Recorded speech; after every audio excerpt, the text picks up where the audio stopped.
Hi, and welcome back to Football Made Simple. Two European giants squared off, with Barca hoping to shake off recent memories against the Bavarians. But despite a good Barca performance, the match ended 2-0 to Bayern, thanks to goals by Lucas Hernandez and Leroy Sané.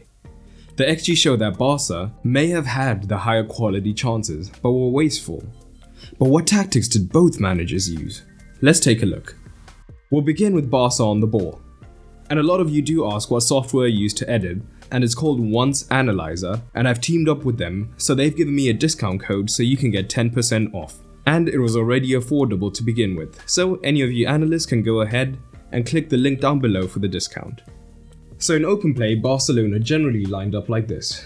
Busquets was very much the sole pivot, whilst Gavi and Pedri were pushed much higher up the pitch. And for Bayern Munich, Mane actually wasn't the centre forward, but rather Musiala and Müller would constantly rotate throughout the match.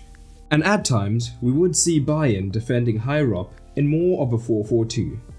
But the problem with this shape for Bayern is we all know how crucial Busquets is, and this would potentially leave the passing lane available to find Busquets.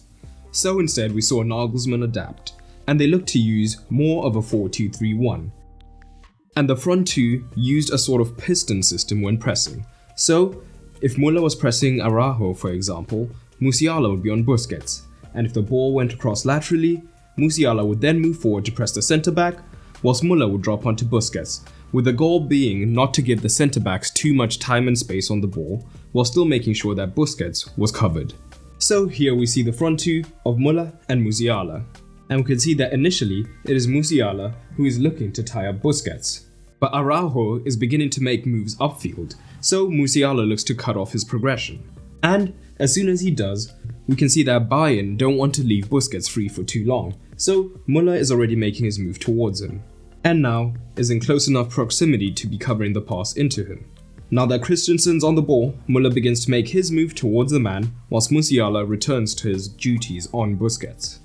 But naturally, the problem for Bayern in these situations is that it's almost impossible for one man to effectively pressure the two centre-backs. So what we would see at times is that when the ball went out to one of the centre-backs, it would be up to a winger to look to apply the pressure. But of course, when the ball went back, that would mean a man, either Koundé or Alonso on the far side, would be able to receive the ball over the top. As a result, Alonso and Koundé placed first and second for touches for Barcelona. These situations would also present the opportunity for Gavi to potentially find space out here, as Sabitzer would be 2 versus 1 down, so he would have to pick which man he wanted to cover in this region, before Mane got back to cover. So we see a familiar scenario with Musiala on Busquets and Müller beginning to make his move onto Christensen. Rather than stay wide, in this case, Mane has opted to look and close down Araujo so that Bayern can pressure Barca higher up the pitch. But as soon as this happens, Koundé is in acres of space and he receives the chip ball from Ter Stegen and can then look to advance higher up the pitch. But higher up the pitch, with Gavi and Pedri looking to push so close to Lewandowski, Kimmich and Sabitzer didn't want to leave them free between the lines, so they would often drop deeper. So in effect, the midfield was 3 versus 3. This would make central progression much more difficult for Barcelona. At times we saw they were confident in the technical ability of Pedri and Gavi, so they would be willing to play the ball into them even when they were under pressure, knowing they could twist away and find a pass higher up. But with Gavi and Pedri also being so wide, it created room in the midfield, and more than usual, we saw Lewandowski willing to drop in to be the man to at least provide a passing option, or take up a midfielder to then free up a further lane. This illustrates that perfectly with Musiala on Busquets, Sabitzer on Gavi, as well as Kimmich being on Pedri, so man-to-man in the midfield. This opened up the passing channel for Lewandowski to look to drop to receive the ball from Araujo, although in this case Kimmich is able to make the interception. Higher up, things were slightly different for Barcelona. Their shape could be more variable, as initially we could see Gavi and Pedri looking to push high up into the half spaces, making it difficult for Sabitzer and Kimmich to drop this deep to defend.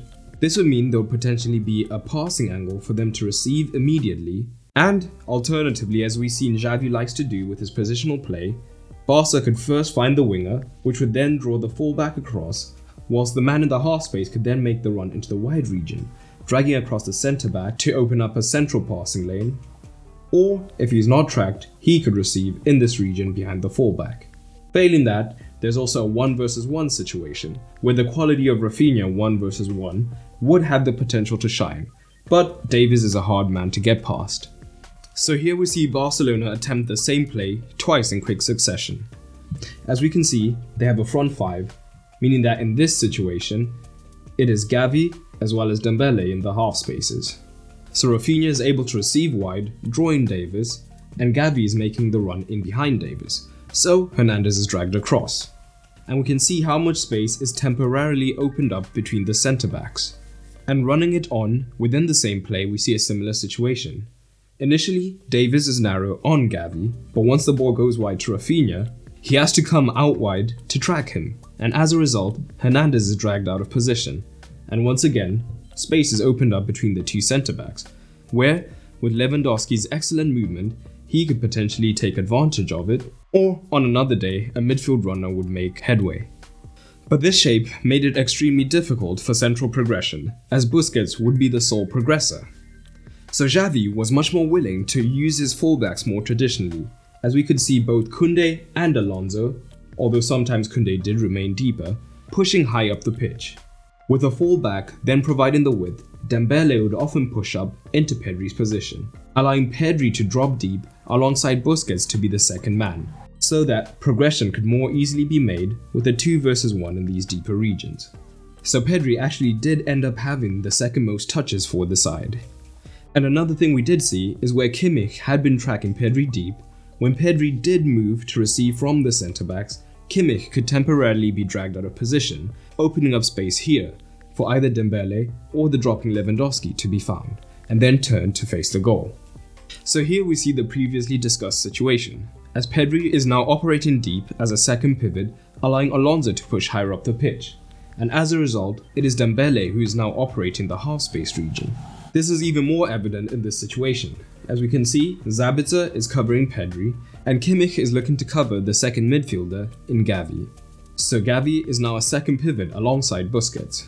And because Kimmich has one eye on Gavi, we can see that both Rafinha, who's rotated with Dembele, and Lewandowski are looking to drop into the space created in the midfield, as Sabitzer also has one eye on Pedri, who's rotated with Gavi. So, with the more traditional wingers, it also meant that Barcelona would have the potential to overload the centre of the pitch and therefore dominate possession. But like most good things in football, it comes with a risk. So whenever there was a turnover, particularly behind Alonso, the pace of Sané could be exploited, with direct passes into him, allowing him to run at the centre-backs. So with Barcelona in good possession, we see that Alonso and Koundé are fairly high up the pitch. But when there is a turnover, we can see that Sané has the head start on Alonso, a position that few defenders would relish. Alonso is still unable to catch up to Sané, allowing him to run into a dangerous position. And luckily for Barca, it doesn't lead to anything. Despite the loss, Barcelona were for the most part excellent. But in the next video, we'll focus on how Nagelsmann secured the win in possession. So hit subscribe so that you don't miss out on that. On a tactical level, Xavi earns a 7.5. let down by poor finishing, but is docked points for the defensive performance, whilst Nagelsmann earns a 6.5, but leave your thoughts down below. I hope you enjoyed this video, and if you did, you might enjoy the content available on my Patreon. Not only does Patreon help to support the continued production of content, as I am a one-man team, but it also gives you early access to videos that will come on the channel. You'll also get exclusive videos, get to vote on polls, and so much more. And it's cheaper than ever, no longer having a tier system, so everyone on the Patreon gets access to all the content. So head over to patreon.com/footballmadesimple to check it out. And a special thanks to my patrons, Per Sandstrom, Moez Bendabi, and Robert O'Brien.